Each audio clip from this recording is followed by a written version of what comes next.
মাকে কোথায় কবর দিয়েছো একটা বারও তোমার মনে পড়ে না, বাপকে কোথায় কবর দিয়েছো তোমার স্মরণে হয় না। আজকে আমার বয়ানে যদি তোমার চোখের পানি নাও ঝরে বন্ধু, সকালবেলা ফজরের নামাজের পরে আস্তে করে কবরস্থানে ঢুকে যাবা, যেখানে মাকে কবরস্থ করেছো, কবরের পারে দাঁড়ায়া জনম দুঃখিনী মায়ের কথা একটু স্মরণ করবা। মারে, আমার জন্য তুমি বাড়ি করলা, ঘর করলা, অথচ সব রেখে তুমি এখানে শুয়ে আছো। মা, একটু নীরবে বসে বসে কথা বলিও। আমার বয়ানে যদি তোমার চোখের পানি নাও ঝরে, ওই কবরের পাশে দাঁড়ায়া থাকলেই তোমার চোখের মধ্যে পানি চলে আসবে, কলবের রোগের চিকিৎসা হয়ে যাবে, দুনিয়ার করা লাগবে না। আল্লাহ তোমার কলবটাকে কিয়ামতের ময়দানে জান্নাতি হিসাবে কবুল করে নিবে। এ বন্ধু, কি বলবো দুঃখের কথা, আমরা তো বাপ মাকে কোথায় কবর দিয়ে দেই, বাপ মার কথা ভুলে যায়। অথচ মুজাদ্দেদ আল-ফেসানি রহমাতুল্লাহ আলাইহি, যিনি ভারতবর্ষের শ্রেষ্ঠ একজন শিক্ষক ছিলেন, শ্রেষ্ঠ একজন লেখক ছিলেন, মুজাদ্দেদ আল-ফেসানি রহমাতুল্লাহ আলাইহি বলেন, আমি প্রতি সপ্তাহে একদিন করে আমার মায়ের কবর জিয়ারত করতাম। রাজশাহীবাসী একটু খেয়াল করে শুনি, আল্লাহ পাক বলেন, ইয়াউমা লা ইয়ানফাউ মালু ওয়ালা বানুন ইল্লা মান আতাল্লাহ বিকলবিন সালিম। আল্লাহ পাক বলেন, কিয়ামতের দিবসে যখন আল্লাহর সামনে দাঁড়াবে, তোমাদের সম্পদ, তোমাদের সন্তানাদি কোনো উপকারে আসবে না যদি আল্লাহ পাকের দরবারে একটা রোগ মুক্ত নিরাপদ কলব নিয়ে হাজির হতে পারো। এটাই আল্লাহ পাকের দরবারে তোমাকে জান্নাতে যাওয়ার ওসিলা হয়ে যাবে। বোঝে নেবা, কলব যদি একটা পবিত্র আত্মা নিয়ে আল্লাহর সামনে দাঁড়াতে পারো, তাহলে এই আত্মা, পবিত্র আত্মা নিয়ে দাঁড়ানোর কারণে আল্লাহ তোমাকে জান্নাত দিবে। তোমাদের সন্তানাদি সম্পদ কোনো উপকারে কিয়ামতে আসবে না। কি উপকারে আসবে? পবিত্র একটা আত্মা, পবিত্র একটা কলব। এখন এই ব্যাপারে কিছু কথা বলবো, আপনারা শুনবেন ইনশাআল্লাহ। মানুষের দেহের দুইটা ভাগ, একটা হলো বাহ্যিক আর একটা হলো আভ্যন্তরীণ। বাহ্যিক হলো শরীরের বাহিরের অংশ, যেগুলো নাক, কান, চোখ, মুখ, হাত, পা, এগুলো বাহিরের অংশ, শরীরের অংশ। অভ্যন্তরীণ জিনিসটা হলো নফস, রূহ, কলব, যেটা আল্লাহ পাক ব্যবহার করেছেন। তিনটা অঙ্গ ভিতরে আছে। আল্লাহ পাক বলেন, কেউ যদি পবিত্র একটা কলব নিয়ে আল্লাহর সামনে দাঁড়াতে পারে, তাহলে সে জান্নাতে যাবে। বোঝেন, মানব দেহের রাজধানী হলো কলব। মানব দেহের রাজধানী কি? কথা বলে না। মানব দেহের রাজধানী কি? কলব। বুঝেন, আমাদের বাংলাদেশের রাজধানী কোনটা? ঢাকা। যদি কোনো শত্রু দেশ যদি আক্রমণ করে, প্রথমে রাজধানী শহরে আক্রমণ করে। কেননা রাজধানী যদি দখলে এসে যায়, তাহলে দেশ দখলে এসে যায়। শয়তান মানুষের ওপরে আক্রমণ করতে প্রথমে কলবের ওপরে আক্রমণ করে। যদি কলবটা শয়তানের কন্ট্রোলে নিতে পারে, পুরো বডিটা শয়তানের কন্ট্রোলে চলে যায়। এজন্য দেহের বাহ্যিক অঙ্গের যেরকম চিকিৎসা করা দরকার, তার চাইতে বেশি দরকার হলো কলবের চিকিৎসা করা। কারণ আপনার হাত পা সুস্থ আছে, দেহ নাক কান সব সুস্থ আছে, তারপরেও মরা লাগবে কি না? লাগবে।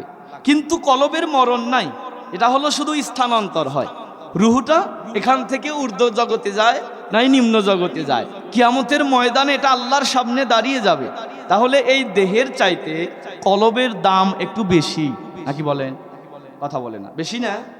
এবার বোঝেন, কলবটাকে রোগ মুক্ত করতে হলে কি করতে হবে? আল্লাহর হাবিব বলেন, কলবের বড় বড় 5টা রোগ হয়। জোরে বলেন, কয়টা? প্রথম নাম্বার রোগ হলো শিরিক ও কুফর। কলবের ভিতরে শিরিক ও কুফর যদি এসে যায়, আমার বাপজি জীবনে নামাজ পড়েছেন, রোজা রেখেছেন, হজ করেছেন, যাকাত দিয়েছেন, তাসবিহ তাহলিল যা করেছেন, যদি আল্লাহর সাথে কাউকে শরিক করে থাকেন, যদি শিরিক করে থাকেন, আপনার সব আমল বরবাদ হয়ে যাবে, নষ্ট হয়ে যাবে। রসুল বলেন কলবের প্রথম রোগ হলো শিরিক যদি কলবে ঢোকে, কলব নষ্ট হয়ে যায়। আর এটা থেকে বাঁচার জন্য নবী বলেন বেশি বেশি জিকির করবা, লা ইলাহা ইল্লাল্লাহ, লা ইলাহা। আল্লাহর হাবিব বলেন জিকির করিতে করিতে যাহার জিহ্বা তরুতাজা থাকিবে, কিয়ামতের ময়দানে হাসিতে হাসিতে আল্লাহর জান্নাতে যাবে। নবীজি বলেন প্রথম রোগ হলো শিরিক। বুঝেন বাজান, ধরব কিন্তু আমি। প্রথম রোগ হলো শিরিক, যা কলবে হয়। এটা থেকে বাঁচার জন্য আমল হলো বেশি বেশি কি পড়া, কি পড়া, কোন জিকির? মাশাআল্লাহ। দ্বিতীয় নাম্বার রসুল বলেন আর 4টা রোগ দেহের 4টা জিনিসের কারণে হয়। মানব দেহটা 4টা জিনিসের সমন্বয়ে গঠিত। একটা হলো আগুন, আর একটা হলো পানি, আর একটা হলো বাতাস, আর একটা হলো মাটি। মানব দেহের ভিতরে আগুন আছে, পানি আছে, বাতাস আছে, মাটি আছে। 4 রঙের মশলা দিয়া আল্লাহ পাক দেহটাকে সৃষ্টি করেছে। আগুন ভিতরে থাকার কারণে আগুনের একটা স্বভাব হলো আগুন যখন জ্বালায়া দেন, আগুন কি নিচের দিকে যায় না উপরের দিকে ওঠে? আগুনের স্বভাব হলো উপরে ওঠা। এজন্য মানুষের ভিতরে আগুন থাকার কারণে মানুষের ভিতরে তাকব্বুরি আসে, মানুষের ভিতরে অহংকার আসে। চলতে গেলে বুক উঁচু করে হাঁটে, মাথা উঁচু করে হাঁটে, বড় গলায় কথা বলে। এমন মানুষ কি সমাজে নাই? আল্লাহর হাবিব বলেন দেহের ভিতরে আগুন থাকার কারণে ভিতরে অহংকারী ভাব এসে যায়।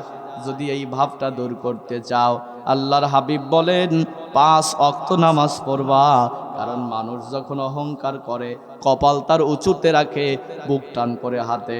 কিন্তু 5 ওয়াক্ত নামাজে যখন কপালটা নামাতে নামাতে এত নিচে নামিয়ে দেয়, যার নিচে আর কোনো নিচু নাই, মাটির সাথে কপালটা লাগিয়ে বলে সুবহানা রব্বিয়াল আলা, ও রব তুমি পবিত্র। আল্লাহর হাবিব বলেন যে মানুষটা 5 ওয়াক্ত নামাজ এই মাটির মধ্যে সেজদা দেয়, জমিনে সেজদা দিয়ে আদায় করে, আল্লাহ পাক তার কলবের অহংকারটা দূর করে দেয়। এখন বোঝা লাগবে আমাদের সমাজ আবার একদল ফতুয়া বেরিয়ে সারা গ্রাম ঘোরে, অসুখ নাই, মসজিদে গেলে চেয়ারে বসে নামাজ পড়ে। এরকম ভদ্রলোক আছে না নাই? কথা বলে। এই লাঠি ভর দিয়ে হাঁটতেছে, লাঠি সারা হাঁটতেছে, নাই লাঠি ভর দিয়ে হাঁটতেছে, সারা এলাকা ঘুরতেছে, কোনো অসুখ নাই। মসজিদে গেছে ভদ্রলোক, তখন চেয়ারে বসে এরকম এরকম করে মাথা ঝুঁকাইতেছে। আছে না? কথা বলেন না কেন? এটা কপাল যদি মাটিতে না লাগে অহংকার দূর হবে না। অহংকার দূর করার জন্য কপাল, উঁচু কপালটা মাটিতে লাগাতে হবে। আপনি তো এরকম করে মাথা ঝুঁকাচ্ছেন, আপনি তো সেজদা দিচ্ছেন না। রসুল বলেছেন নামাজ যদি দাঁড়িয়ে পড়তে না পারো বসে পড়ো। আপনি চেয়ারে বসবেন কেন? বসতে গেলে আপনি যদি বাবু মেরেও বসতে হয়, এটা বোঝেন কি না? এভাবে যদি পা দিয়ে বসেন তাও বসতে পারবেন। তথাপি হামাগুড়ি দিয়ে যাওয়ার মতো হলেও সেজদা মাটিতে করতে হবে, জমিনে সেজদা করতে হবে, তাহলে অহংকার দূর হবে। মাথা ঝুঁকাচ্ছেন, আপনার ভিতরে অহংকার দূর হচ্ছে না, যার কারণে মসজিদেও বড় গলায় কথা বলেন, ইমাম সাহেবের সামনেও বড় গলায় কথা বলেন। কথা বলেন ঠিক কিনা? আছে না এমন মানুষ? আছে, অহংকার দূর হচ্ছে না। আল্লাহর হাবিব বলেন প্রথম রোগ হলো অহংকার। বাঁচার জন্য 5 ওয়াক্ত নামাজ পড়লে অহংকার দূর হয়ে যায়। সুবহানাল্লাহ বলেন। রসুল বলেন দ্বিতীয় নাম্বার মানব দেহের ভিতরে যেটা আছে সেটা হলো মাটি। মাটির একটা স্বভাব হলো, মাটির ভিতরে একটা বদ অভ্যাস আছে। মাটি হলো কৃপণ প্রকৃতির হয়। মাটির ভিতরে আল্লাহ সব ক্ষমতা দিয়েছে, কিন্তু মাটি কাউকে কিছু দিতে চায় না। বীজ বপন করতে হয়, সার দিতে হয়, পরিচর্যা করতে হয়, তারপরে মাটি থেকে ফসল পাওয়া যায়। আল্লাহর হাবিব বলেন মানুষের দেহের ভিতরে মাটি থাকার কারণে মানুষও কৃপণ হয়ে যায়। মানুষ কৃপণতার স্বভাবে পরিণত করে। এই কৃপণতার স্বভাবকে দূর করার জন্য আল্লাহ পাক দিয়েছে ওয়াইতা ইজ্জাকা, যদি সময় মতো যাকাত দাও তোমার ভিতর থেকে কৃপণতার স্বভাবটা আল্লাহ দূর করে দিবে। আল্লাহ আমল করার তৌফিক দান করুক, বলেন আমিন। কিছু ভুলের কারণে নামাজ কবুল হয় না। এর মধ্যে একটা ভুল হলো যাকাত যদি কেউ না দেয়, হালাল সম্পদের যাকাতও যদি কেউ না দেয় তার নামাজ কবুল হয় না। আজকে বাংলাদেশে যত সম্পদশালী আছে মুসলমানের ভিতরেও, তারাও যদি সঠিকভাবে যাকাত দিত, দেশের গরিব মানুষেরা না খেয়ে মরতো না, মানুষের অভাব দূর হয়ে যেত। কিন্তু যাকাত দেওয়ার সময় মানুষ হিসাব করে নিজের সম্পদের যাকাত দেয় না। কেউ যদি যাকাত দিতেও চায় কি করে, আপনার 10 লাখ টাকা যাকাত আসছে, 2 লাখ টাকা দিয়ে ওই শাড়ি আর লুঙ্গি কিনে ছিটে দেয়, এটা পেপার পত্রিকায় ছাইড়িয়া দেয় আমি যাকাত দিতেছি। কথা কর না কে? অনেক দোকানে আবার লেখা থাকে এখানে যাকাতের শাড়ি পাওয়া যায়, যাকাতের লুঙ্গি পাওয়া যায়। অবাক হয়ে গেলাম, যাকাতের লুঙ্গি আর শাড়ি এটা আবার কোন ফ্যাক্টরিতে বানানো হয়? মানে এটা এত নর্মাল করে বানানো হয়, এত অ্যাবনর্মাল করে বানানো হয়, যা কাউকে দেওয়ার পরে যদি একদিন পরের দিন গোসল করে এসে যদি লুঙ্গি ধুয়ে দিয়ে পরে, তাইলে আর পরা যায় না। ঠিক না? অবশেষে এটা ছাগলের গলায় পেঁচায় দেওয়া লাগে, এটা আর পরার যোগ্য থাকে না। মানুষ দেখানোর জন্যই যাকাত দেওয়ার দরকার নাই, যাকাত কবুল হবে না। 10 লাখ টাকা যাকাত এসেছে, 1 লাখ টাকার শাড়ি লুঙ্গি কিনে দিছাও, আর যাকাতের টাকা দিয়ে কোরবানি দিয়ে সমাজে নাম ফুটাইতে চাও। যাকাতের টাকা দিয়ে কোরবানি দেওয়া আর পেশাবের পানি দিয়ে ওযু করা সমান কথা, একটাও কবুল হবে না। কথা বুঝতেছেন বাপ? যাকাতটা দিতে হবে সময় মতো। রাসূল পাকের একজন সাহাবীর নাম ছিল সালাবা রাদিয়াল্লাহু তাআলা আনহু। নবী পাকের কাছে এসে বলে, ইয়া রাসূলুল্লাহ, আমার জন্য দোয়া করেন, আমি যেন বড় লোক হয়ে যাই। রাসূল মাথায় হাত দিয়ে বললেন, সালাবা, যা আছে এটাই ভালো আছো, গরিব আছো, গরিবেই শান্তি আছে, কারণ 5 ওয়াক্ত নামাজ মসজিদের সময় মতো আদায় করতে পারতেছো। সালাবা ও বছর চলে গেল। পরের বছর আবার এসে বলে, নবীজি একটু দোয়া করেন যেন বড় লোক হয়ে যায়। রাসূল বললেন, সালাবা, 5 ওয়াক্ত নামাজ সময় মতো পড়তেছো, এটা তোমার উপকার হচ্ছে, গরিব আছো, ভালো আছো। ইন্নী উহিব্বুল ফুকারা, নিশ্চয় আমি গরিবী হালতকে ভালোবাসি। নবী মাঝে মাঝে মোনাজাতেও বলতেন, আল্লাহ আমাকে গরিবদের সাথে হাসর বানায়া দিও। সাহাবায়ে কেরাম প্রশ্ন করলেন, ইয়া রাসূলুল্লাহ, আপনি গরিবদের সাথে হাসরে উঠতে চান, কারণ কি? নবী ডেকে বললেন, সাহাবীরা, পৃথিবীর আধিপত্য তো কয়েক শ্রেণীর মানুষের হাতে, কিয়ামতের আধিপত্য থাকবে শুধুমাত্র গরিব মানুষের হাতে। কিছু গরিবকে আল্লাহ বলবে, ফেরেশতারা বলবে, দাঁড়াও হিসাব দিয়ে যাও। এই গরিবেরা ফেরেশতাদেরকে বলবে, কিসের হিসাব রে, সর এখান থেকে, কিসের হিসাব দেব? ফেরেশতারা আল্লাহকে বলবে, রব্বুল আলামিন তোমার গোলাম হিসাব দেয় না, আবার বলতেছে কিসের হিসাব দেব? আল্লাহ পাক বলবে, আমার গোলামকে ভালো করে জিজ্ঞেস কর কি হয়েছে। জিজ্ঞেস করবে, বন্ধু হিসাব দিবে না, কারণ কি? উপরের দিকে মাথা উঠায় বলবে, আল্লাহ কি দিয়েছিলে, কিসের হিসাব দেব? এমনও দিন গেছে, ঈদের দিন নিজের ছেলেকে নতুন জামা কিনে দিতে পারি নাই, কত জায়গায় মুখ ঢেকে ঢেকে কান্না করেছি, আল্লাহ বাপ বানাইছিলে কেন? এমনও দিন আমার গেছে, আমার ছেলেকে আমি জামা কিনে দিয়েছি, কিন্তু 2-3 বছর আমি এক পাঞ্জাবি পরে ঈদ করেছি। আল্লাহ, ডাল দিয়ে ভাত খেয়েছি, সরল পথ দিয়ে হেঁটে গেছি, আমার তো সম্পদ নাই, টাকা পয়সাও নাই, নুন আনতে পান্তা ফুরে গেছে, পান্তা এনে দেখি নুন নাই, এত কষ্টে জীবন গেছে, কিসের হিসাব তোমার কাছে দেব? আল্লাহ ডেকে বলবে, ফেরেশতারা, আমার গোলাম সত্য বলেছে, আমার গোলামের কানে কানে বলে দে, ধনীদের 500 বছর আগে আমার গোলাম জান্নাতে চলে যায়। এজন্য রসুল বলেছে, সাহাবীরা, আমি এজন্য বলি, আল্লাহ গরিবদের সাথে আমাকে হাসরে দাঁড় করায়া দিও। সালাবাকে বললেন, সালাবা, গরিব আছো, ভালো আছো। সালাবা ও বছরে চলে গেল। পরের বছর কথাটা একটু কৌশলে ঘুরিয়ে বলেছে। জাকাতের সময় যখন এসেছে, বলল, ইয়া রাসূলুল্লাহ, কতদিন আর জাকাত খাবো? আমারও তো মন চায় আমি যেন জাকাত দিতে পারি, মানে আমার সম্পদ বাড়ুক আর আমি জাকাত দেই। রসুল দোয়া করলেন, আয় আল্লাহ, তুমি সালাবাকে সম্পদশালী করে দাও। আরবে 2 ধরনের বড়লোক হতো, একটা হলো খেজুর বাগানের মালিক, আর একটা হলো উটের অথবা ভেড়ার মালিক। সালাবার 2টা ভেড়া ছিল। নবীর দোয়ার বরকতে ভেড়া বাড়তে লাগলো। 2 মাসও যায় না, ভেড়া বাচ্চা দেয়, আবার বাচ্চা দেয়, কারণ দোয়া করেছে স্বয়ং আল্লাহর নবী। ভেড়া বাড়তেছে, বাড়তে বাড়তে এমন হয়ে গেল, একটা পাল হয়ে গেছে। পাল কি বোঝেন? ভেড়ার একটা খামার হয়ে গেছে, কিন্তু ভেড়ার একটা স্বভাব হলো ভ্যা ভ্যা করে।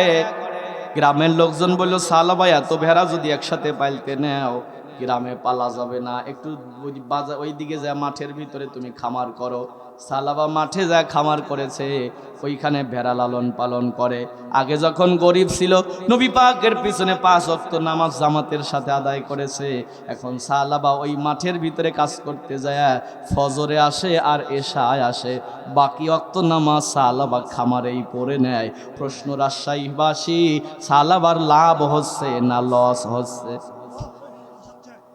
ওই গ্রামের মানুষরা কিছুদিন পরে আবার বললে, এখানে ভেড়া পালা যাবে না, আরো ভিতরে যাও। সালাবা জঙ্গলে চলে গেছে। জঙ্গলে যায় আর ফজরেও আসে না, এশায়ও আসে না, এখন শুধু জুমার দিনে নবী পাকের পিছনে নামাজ পড়তে আসে। আর জঙ্গলে থেকে থেকে ভেড়া লালন পালন করে। একদিন আল্লাহর হাবিব দাঁড়ায় দেখে সালাবা নাই।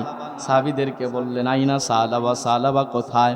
একজন সাহাবী বললেন, ইয়া রাসূলুল্লাহ, আপনি দোয়া করেছেন, সালাবার সম্পদ বেড়ে গেছে, সালাবা এত ব্যস্ত হয়ে গেছে আর 5 ওয়াক্ত নামাজে আসতে পারে না, সে খামারেই নামাজ আদায় করে। আর এখন জুমার দিনে তো আসতো, আজকে দেখলাম জুমার দিনেও আসলো না। রাসূল বললেন, কপাল পুড়ে গেছে, যদি কেউ বিনা শর্তে একটা জুমা কামাই দেয়, আল্লাহ তার ভিতরে এমন মুনাফিকের মোহর মেরে দেয় যা মরার আগ পর্যন্ত আর ওঠে না। এভাবে চলতেছে, একটা বছর চলে গেল, সম্পদের যাকাত আসতেছে, যেটা নবী পাক যাকাত তোলার জন্য সরকারিভাবে সাহাবীদেরকে পাঠিয়ে দিতেন, বিভিন্ন অঞ্চলের যাকাত তোলা হতো। আল্লাহর হাবিব বললেন, সাহাবীরা তোমরা যারা এই দিকে যাবে, তোমার ভাই সালাবার কাছ থেকে যাকাত এনো, কারণ সালাবার ভেড়া বেড়ে গেছে, যাকাত হয়েছে। সাহাবীরা গেছে সালাবার কাছে, ভাই আল্লাহ তো অনেক দিয়েছে, যাকাতের সম্পদগুলো দাও। সালাবা বলতেছে, ওই এলাকা দিয়ে উঠায়া যাওয়ার সময় দেখা করিয়া যাও। রসুল বলেছেন, যদি ইসলামের স্বার্থে কিছু চাইতে আসা হয় সরাসরি দিলে দিয়ে দিবা, কখনো বলবা না যাবার পথে দেখা করিও। এটা হলো গজবী শব্দ। আজও সমাজে অনেক মানুষ আছে, এই মসজিদ মাদ্রাসার কালেকশন করতে গেছেন, ও বলবে যে ওই বাড়ি থেকে উঠাইয়া যাওয়ার সময় নিয়ে যায়েন। আছে না? আছে। রসুল বলেছে কথাটা বলবা না। সালাবা বলল, যাওয়ার সময় দেখা করে যাও। সাহাবীরা তো নরম মনের মানুষ, আর এক এলাকা দিয়ে যাকাত তুলে যাওয়ার সময় আবার সালাবাকে গিয়ে বলছে, ভাই যাকাতটা দাও। সালাবা রাগান্বিত মেজাজে বলতেছে, কিসের যাকাত? আমার ভালো চলতেছে আর তোমার দেখে সহ্য হচ্ছে না, ট্যাক্স নিতে আসছে। এমন ভাবে কথা বলেছে, সাহাবায়ে কেরাম মনটা খারাপ করে নবী পাকের কাছে চলে আসলো। আল্লাহর হাবিবের কাছে যাকাতের হিসাব দিতে গিয়ে বলে, ইয়া রাসূলুল্লাহ, আপনার সালাবা যাকাত দেয় নাই, বরং আমাদেরকে ধমক দিয়ে বলে, আমার ভালো চলতেছে আর দেখে সহ্য হচ্ছে না, তোমরা ট্যাক্স নিতে এসেছো, আপনার সালাবা যাকাত দেয় নাই। রহমতের নবী আমার দ্বারা আগে বলে, সালাবা ধ্বংস হয়ে গেছে। সালাবার একটা আত্মীয় ছিল, পিছনে লাফ দিয়ে উঠে দৌড় দিয়েছে সালাবার কাছে, সালাবা রে তাড়াতাড়ি যাকাত দিয়ে নবী পাকের কাছে দিয়ায়, কারণ তুমি যাকাত দিতে দেরি করেছো আর সাহাবীদেরকে গালি দিয়েছো যে নবীর দোয়াতে তোমার সম্পদ এসেছে, নবী কিন্তু বদদোয়া করেছে। সালাবার সাথে সাথে 30টা ভেড়া নিয়ে এসে নবী পাকের পাশে দাঁড়িয়ে গেল। ইয়া রাসূলুল্লাহ, বেয়াদবি মাফ করবেন, ভুল হয়ে গেছে, আমার ভেড়াগুলো যাকাত হিসেবে নিয়ে নেন। আল্লাহর হাবিব যাকাতগুলো নিবে, এমন সময় দেখে জিবরাইল আমিন হাজির হয়ে গেছে। নবী জিজ্ঞেস করলেন, জিবরাইল ভাই এই সময় আপনি কেন? আমি জানতে চাই। জিবরাইল আমিন ডেকে বলে, ইয়া রাসূলুল্লাহ, যে মানুষটা দান করে খোটা দেয় তার দান আল্লাহ গ্রহণ করে না, আপনাকেও গ্রহণ করতে নিষেধ করেছে। আরে আপনার সালাবার যাকাত আল্লাহ নিবে না, কারণ সে দান করে খোটা দিয়েছে। আমাদের সমাজে অনেক মানুষ আছে দান করে খোটা দেয়, আছে না নাই? রসুল বলেছেন, দান করে খোটা দিলে তার দান আল্লাহ নেয় না। আল্লাহর হাবিব বললেন, সালাবা তোমার দান আল্লাহ নেয় না, আমিও নিতে পারবো না, তুমি চলে যাও। সালাবা চলে গেল। রসুলের জীবদ্দশায় যাকাত দিতে পারে নাই। হযরত আবু বকর যখন খলিফা, তার সময় আবার 50টা ভেড়া নিয়ে এসে বলল, আমিরাল মুমিনিন, আমার ভেড়াগুলো জাকাত হিসাবে নেন। হযরত আবু বকর বলল, যে জাকাত আল্লাহ গ্রহণ করে নাই, নবী গ্রহণ করে নাই, ও জাকাত আমি নেব না। হযরতে ওমরের শাসনামলেও সালাবা এসেছিল, ভাই ওমর আমার জাকাতগুলো নেন। ওমর বলল, যে জাকাত আল্লাহ নেয় নাই, আল্লাহর রসুল নেয় নাই, ও জাকাত আমি ওমর নেওয়ার সাহস করি না। আপনারা কি বুঝতেছেন আমার কথা? তার মানে জাকাত দিতে হবে। জাকাত যদি কেউ না দেয় আল্লাহর কাছে ধরা খেয়ে যাবে। কিয়ামতের ময়দানে তার সম্পদগুলো সাপ বানায় তার শরীরে পেঁচিয়ে দেয়া হবে, বারবার তাকে দংশন করবে আর বলবে, আমি তোর সেই সম্পদ যা জাকাত দেশ নাই। বড় কথা হলো, রসুল বলেছেন জাকাত দিলে সম্পদ পবিত্র থাকে, পরবর্তী প্রজন্ম পর্যন্ত সম্পদ থেকে যায়। আর জাকাত না দিয়ে সম্পদ রেখে গেলে 3 পুরুষের মধ্যে যায় জাকাত ওই সম্পদ ফুরাইয়া যায়, পরবর্তী প্রজন্মরা ভিক্ষা করে খাওয়া লাগে। সমাজে এখনো দেখবেন অনেক মানুষ আছে যার বাড়িতে মানুষেরা কামলা দিত, অথচ তার নাতিপুতিরা এখন আর একজনের বাড়িতে কামলা দেয়। হয় না এরকম? রসুল বলেছেন জাকাত যদি না দেয় ওই সম্পদ থাকে না। 3 পুরুষ, সাল ছেলে, নাতিপুতি, পরিণাতির বেলায় যায় সম্পদ থাকবে না, সে আর এক বাড়িতে ভিক্ষা করে খাওয়া লাগবে। জাকাত না দিলে এত বড় ক্ষতি হয়। আপনারা কি বুঝতেছেন আমার কথা? চলেন এবার সামনের দিকে যাই। রসুল বললেন 2 নাম্বার, দেহের ভিতরে আছে মাটি, মাটি থেকে বাঁচা। মাটির স্বভাব হলো কৃপণতা, কৃপণতা থেকে বাঁচার জন্য জাকাত দিতে হবে, কৃপণতার স্বভাব দূর হয়ে যাবে। 3 নাম্বার, মানুষের দেহের ভিতরে আছে বাতাস, বাতাসের স্বভাব হলো বাতাস অসম্যতা বজায় করে। এই যে বাতাস বইতেছে, আমাদের কষ্ট হচ্ছে, বাতাস এভাবেই বয়ে চলছে। সমাজের মধ্যে এমন কিছু মানুষ আছে যারা অসম্যতা বজায় করে, ধনী গরিব চেনে না, সবার কাছ থেকে ট্যাক্স নিয়ে চলে। আজও সমাজে, আমার দেশের কথা বলি, অনেক মানুষ এমন আছে, অনেক চেয়ারম্যান, অনেক মেম্বারও এমন আছে ভিক্ষা করে টাকা খায়। আপনারা বলতে পারেন হুজুর কেমনে খায়? আমাদের সমাজে অনেকে আছে বিধবা ভাতার কার্ড, বয়স্ক ভাতার কার্ড, এগুলো তুলতে যায়, আর মেম্বার সাহেব বলে যে 8,000 টাকা লাগবে। মহিলাটা বলে বাবা 2,000 আছে, আর তো গোছাইতে পারি না, বলে 10,000 দিয়ে নেওয়ার জন্য কত মানুষ ঘুরতেছে। মহিলাটা অবশেষে ভিক্ষা করে টাকা দেয়, আর ও চেয়ারে বসে ভিক্ষার টাকা খায়। ভুল বললাম? হ্যাঁ আছে। এটা হলো অসম্যতা বজায় করা। আপনি হিসাব করবেন, রসুল বলেন এই রোগের যদি চিকিৎসা করাতে চাও তাহলে হজ করো, হজ করলে রোগের চিকিৎসা হয়ে যাবে। কিন্তু হজ যদি আপনি আবার ভালো টাকা দিয়ে না করেন, ওই হজ আবার আল্লাহর দরবারে কবুল হবে? টাকার জোরে হজ করেছে, নাম রেখেছে হাজি, স্বভাব যায় না, ভালো হয় না, যে পাজি সেই পাজি, কথা কয় না, এটাও কবুল হবে না। 4 নম্বর হলো, আল্লাহর হাবিব বলেন মানুষের দেহের ভিতরে মাটি আছে, আর মাটির একটা স্বভাব হলো মাটি সব নিয়ে যায়। মাটির একটা স্বভাব, পানির একটা স্বভাব আছে। মানুষের দেহে পানি আছে, পানির একটা বদ অভ্যাস হলো পানি গরিবের সম্পদ, ফকিরের সম্পদ, ধনীর সম্পদ, সব সম্পদ ভাসায় নিয়ে যেতে পারে। রসুল বলেন কোন মানুষ যদি এই স্বভাব যদি কারো ভিতরে আসে, গরিব ধনী চেনে না, যার কাজ তার কাছ থেকেই নেওয়া শুরু করে দেয়, আল্লাহর হাবিব বলেন সে যেন রোজা রাখে, কারণ রোজা রাখলে সে বুঝতে পারবে এত সম্পদ কামাই করে কি করব, সম্পদ জোগাড় করে তো সামনে দেখা যায় কিন্তু খাওয়া যায় না। এই ভরসা যদি কারো ভিতরে এসে যায়, ও মানুষটার গরিব মানুষের কাছ থেকে ওই ভিক্ষার টাকা খাবে না। খারাপ লাগতেছে না আপনাদের? কথা কয় না, খারাপ লাগতেছে না? এবার চলে গেলাম 4টা রোগের 4টা চিকিৎসা। কলবের 5টা রোগ হয়, একটা হলো শিরিক, এটা থেকে বাঁচার জন্য লা ইলাহা ইল্লাল্লাহ। 2 নাম্বার অহংকার, এটা থেকে বাঁচার জন্য নামাজ। 3 নাম্বার হলো কৃপণতার স্বভাব, এটা থেকে বাঁচার জন্য যাকাত। 4 নাম্বার অসম্যতা, এটা থেকে বাঁচার জন্য হজ করা। 5 নাম্বার সব হামারা, সব খাওয়ার অভ্যাস যার আছে তার রোজা রাখা দরকার, কারণ আল্লাহ তার জবানটা কন্ট্রোল করে দিবে। এবার শুনি অ্যান্টিবায়োটিকের কথা। অ্যান্টিবায়োটিক ব্যাপার কি আপনারা জানেন? শিক্ষিত সমাজের মানুষ আপনারা, অ্যান্টিবায়োটিক হলো একটা ঔষধ, কয়েকটা রোগের চিকিৎসায় কাজে লাগে। কথা কয় না? এটা হলো অ্যান্টিবায়োটিক। আমি কয়েকটা অ্যান্টিবায়োটিকের কথা বলি যেগুলো খেলে, যে কাজগুলো করলে কলবের রোগ ভালো হয়ে যায়। সুবহানাল্লাহ। এর মধ্যে এক নাম্বার হলো তেলাওয়াতুল কোরআন, কোরআন মাজিদ তেলাওয়াত করা।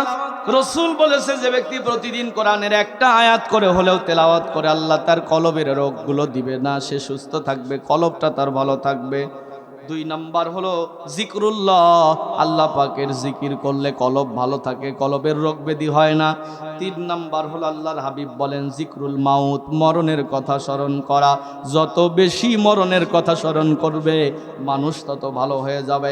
চতুর্থ নাম্বার হলো জিয়ারাতুল কবুর, কবর জিয়ারত করা। আমি জানি না এখানে গোদাগাড়ির মানুষেরা আপনারা কি কবরস্থান জিয়ারত করতে যান কি? সমাজের নতুন কিছু হুজুর হয়েছে, এটা কিন্তু আবার ফতুয়াবাজি করে, কবর জিয়ারত করা বেদাত বেদাত এই বলে মানুষকে কবর জিয়ারত থেকে দূরে সরাতে চায়। অথচ রসুল বলেছে সাহাবীরা, আমি তোমাদেরকে কবর জিয়ারতের ব্যাপারে নিষেধ করেছিলাম, কিন্তু এখন তোমাদেরকে বললাম শোনো, ফাজুরুহা, হাদিসের শব্দ ফাজুরুহা, তোমরা তার জিয়ারত করবা। আল্লাহর হাবিব বলেন বাপ মা, দাদা দাদি, নানা নানি, সন্তানাদি, পীর বুজুর্গ, শিক্ষক, এদের কবর জিয়ারত করা হলো সুন্নাহ।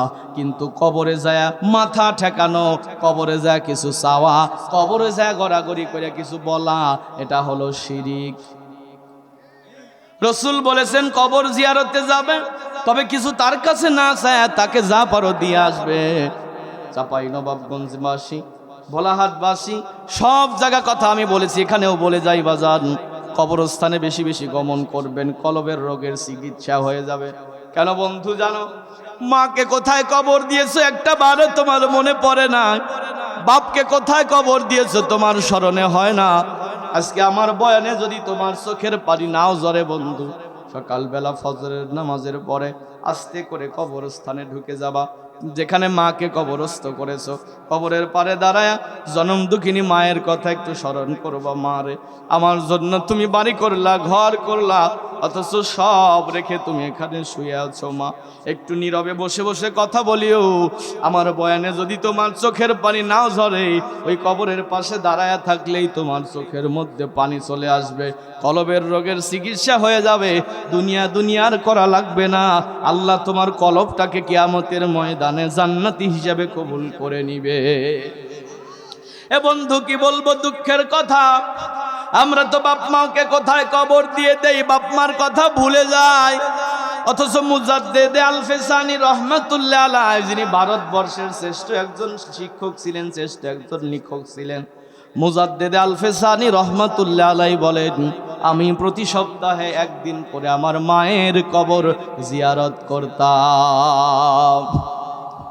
একদিন স্বপ্ন যোগে আমার মা আমাকে ডেকে বলে, বেটা মুজাদ্দেদ, তুমি যখন আমার কবর জিয়ারত করতে আসো বাবা, কবর জিয়ারত করতে সে সাথে সাথে তুমি মোনাজাতে হাত তুলে দিও না, আর সাথে সাথে কবর জিয়ারত করে তুমি চলে যেও না, কিছু সময় কবরের পারে দাঁড়িয়ে থেকো।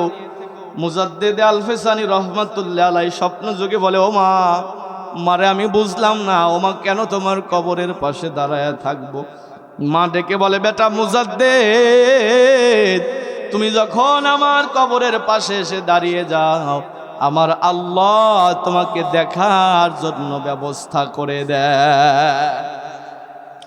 আমি কবর ঘর থেকে তোমাকে দেখতে পাই, কিন্তু তুমি বেটা ব্যস্ত মানুষ, কবরের পারে আসার সাথে সাথেই দোয়া দরুদ শরীফ পড়ে হাত তুলে দাও, আর তুমি যখন মোনাজাতে হাত তোলো, তোমার মোনাজাতে আমিন বলার জন্য আসমান থেকে এত রহমতের ফেরেশতা এসে তোমার চতুর্পাশে হাত তুলে আমিন আমিন বলে। আমি মা কবর ঘর থেকে তোমাকে ভালো করে দেখতে পারি না। এজন্য বেটা মুজাদ্দেদ রে, এরপরে যখন কবরস্থানে আসবে চুপ করে এসে কিছু সময় দাঁড়ায় থেকো, যেন আমি মা তোমাকে কলিজা ভরে দেখে দিতে পারি। বন্ধু, তোমার যে মা তোমাকে একদিন না দেখলে মা পাগল হয়ে যেত। তোমার কি মনে পড়ে না, তুমি স্কুলে গিয়েছো, ফিরতে দেরি হয়েছে, মা রাস্তার মাঝে দাঁড়ায় আছে, এত দেরি হলো কেন? তোমার কি মনে পড়ে না মাকে না বলে তুমি নানি বাড়ি চলে গেছো? মা পাগলের মতো ছুটে গেছে তোমাকে দেখার জন্য, তোমাকে জড়ায়া ধরে বলেছে, বেটা রে তুই আমাকে না বলে আসলি কেন? আমি তো তোকে না দেখে থাকতে পারি না। মা তো তোমাকে আমাকে না দেখে থাকতে পারে নাই, কিন্তু ওই বাপ মাওকে আমরা কবর ঘরে দিলাম, বাপ মাওকে না দেখে আমরা কেমনে বাপ মাওকে ভুলে গেলাম। কিয়ামতের ময়দানে আব্বা আম্মা যদি বলে, বেটা তুমি আমাকে ভুলে গিয়েছিলে, আমার কথা কি তোমার মনে পড়ে নাই?